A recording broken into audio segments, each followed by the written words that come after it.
If your B2B business still runs on referrals, you already know what it feels like. 1 month you're turning down work, the next you're wondering where the next client is coming from. After 15 years of working with founder-led B2B companies, I've seen this pattern break businesses, and I've seen what fixes it. This is the simple system that turns feast or famine into pipeline you can actually predict. Now, of course, referrals, they're great. I'm not telling you to stop taking them. Referred deals close at 3 to 5 times the rate of anything else. Built-in trust, zero acquisition costs, no argument. But here's really what happens when referrals are your only source of pipeline. Q1, you got 3 referrals coming in, you close 2, revenue looks super strong, but then Q2 comes, you got nothing. Q3, maybe 1 comes in, could be a bad fit because you need to take some cash. And then by the end of the year, Q4, 2 land at the last week of the quarter, and then you're scrambling. That's not pipeline. That's just a coin flip. And it gets worse.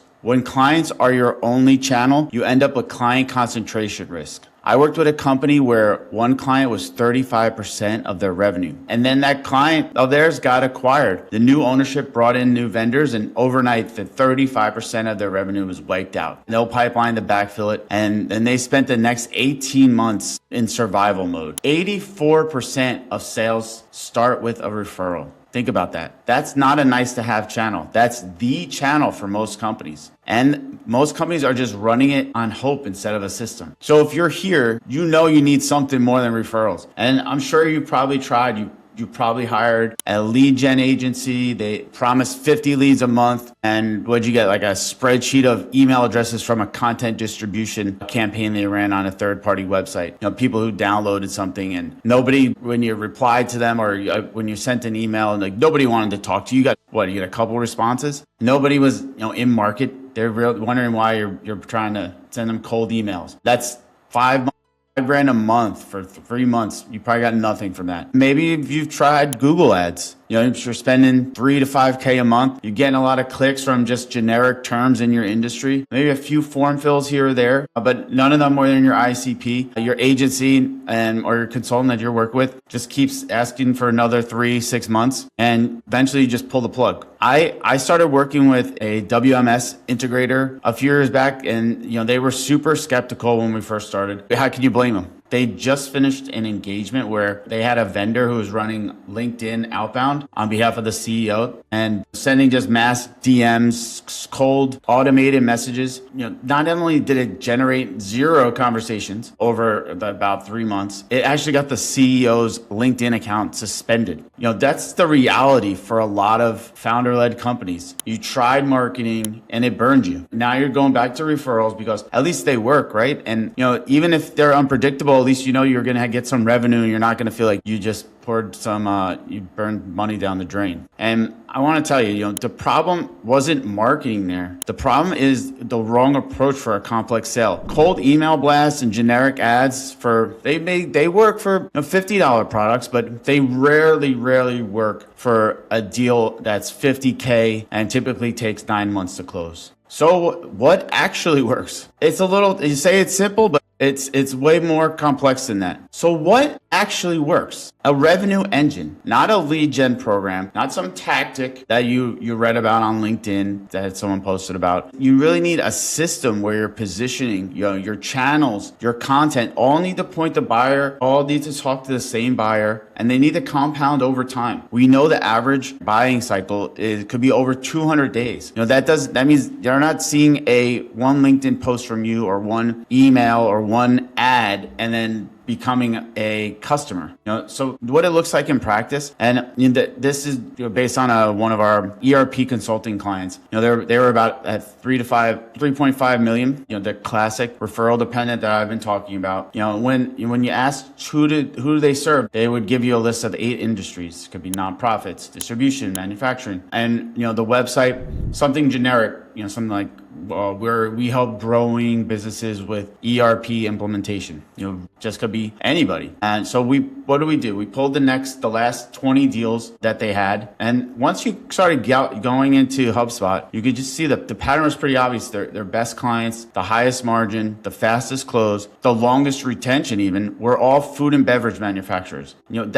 Now we're starting to get into understanding who do they actually serve best. And when you narrow that down for positioning ERP implementation for food and beverage manufacturers around this specific revenue size, you're starting to really be able to pinpoint the problems and challenges that companies of that size can have. By the end of that year, the close rate went from 22 to 41%, and we helped them increase their average deal size about 35%. And what was the most impactful for them was the sales cycle. Now, they dropped it from 9 to 4.5 months because prospects saw it immediately. These people knew my business and they get us. And that didn't mean like more leads. It actually was fewer leads because they got more better fit opportunities. And the pipeline, we could actually start forecasting. Now, everything we're talking about, positioning, channels, consistency, it all starts with your messaging. If your messaging doesn't resonate with your ideal buyer, none of the rest matters. That's why we offer a free revenue messaging audit. You fill out a short form and I'll personally review your messaging and I'll send you back a breakdown of what's working, what's not, and how to fix it. No pitch, no obligation, just feedback you can use this week. The link's in the description.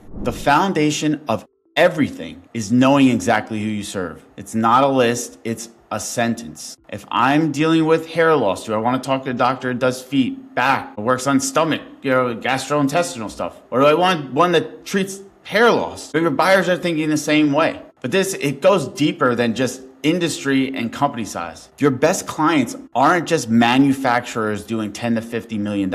They're founders who've outgrown their current systems, who are tired of duct taping processes together, who know they need to change, but they don't know where to start. That's the psychographic. And it's what makes your messaging land. And where I'd say this is where a lot of founder-led companies just skip over. But when you can describe in detail your ideal buyer situation so specifically that they say, that's exactly what I'm going through, that's when you won. Just think about it. If you can explain your buyer's situation so specifically that they say that's exactly what I'm going through, like that's your goal here. They stop comparing you now to the 500 other companies that do what you do because nobody else is talking directly to them. So let me ask you here, how clearly defined is your ideal customer profile? Now, once you know who you're targeting, you need to show up where they are. And then you got to do this consistently. And you're probably thinking, my buyers, maybe they're not on social. They don't care about content. They're not on X channel, LinkedIn or Facebook or Instagram. And almost every B2B founder I talk to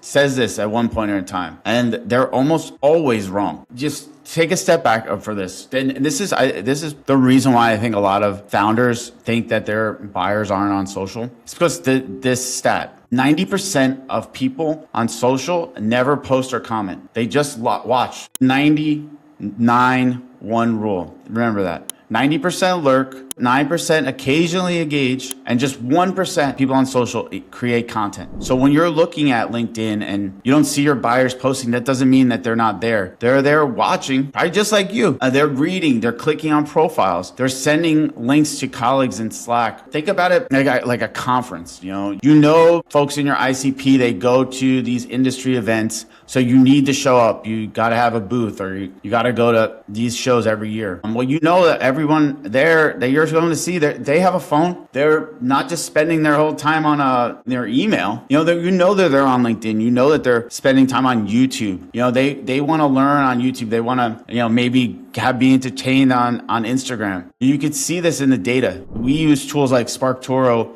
to show you exactly where your audience spends time online, where they read, where they follow, the industry content, the podcasts, the YouTube channels. So the question isn't if they're online, it's are you showing up where they're looking? And what I would do here is just pick 2, maybe 3, and go deep. You don't have to spread yourself thin on every channel, really going deep. Don't scratch the surface here on 6 channels. If you learn your audience is on LinkedIn and YouTube, commit to those. You got to post consistently. You got to comment on other people, other buyers that you follow, or other thought leaders, other people that are in your industry. Enter the conversations that are already happening. This is just a no-brainer, especially if you don't have an audience yourself. Join other people's conversations. That's where your buyers are looking. And once you start creating content, purpose everything. This video could become a blog post, a newsletter, a couple LinkedIn posts, a couple shorts on YouTube. One piece of content could turn into 5 formats. And that's how you stay consistent without burning out. So I like to do this, what I'm calling like a Monday morning action plan here. These are 3 things you can do this Monday, no budget required. One is just write down who you served, 1 sentence, not a list of industries, just 1 sentence. And you could say, we help specific type of company solve this specific problem. If you can't do that in 1 sentence, that's your first problem to fix. Take care of that immediately. 2, you can just go to SparkToro, or just look at your best clients' LinkedIn activity. What are they reading? Who are they following? Start seeing some consistencies there. You can start seeing like different thought leaders or folks that they're following. Maybe you can start seeing like what channels that they're watching. You could call your best customers, send these questions, get some truthful answers, take one out for a drink, have a dinner with a few of them locally, and start getting this intel. That tells you where you're going to show up. You don't have to guess now. And then, 3, pick one channel, commit to showing up at least 3 times a week for the next 6 months. Not posting and disappearing, posting, commenting, really engaging in conversations. And that's how you start building the muscle. This isn't like an easy win here. This isn't something we were talking about that a lead gen agency tells you they're going to send you 50 leads. This in a month. This is something that's going to take 3, 6, 9 months to start getting rolling. But once it does, you're going to start having real fruitful conversations. You're going to start growing your audience. People are going to start commenting on your posts, so you can start seeing who's actually interested. That's the system. Know who you serve, show where they are, and just do it consistently. If you want me to look at your messaging and tell you exactly what to fix, grab the free revenue messaging audit. The link's right in the description, and I'm going to personally review it, and I'll send it back to you with some actionable feedback. And if you want to go deeper on why your referral dependency puts your entire pipeline at risk, watch this video right here.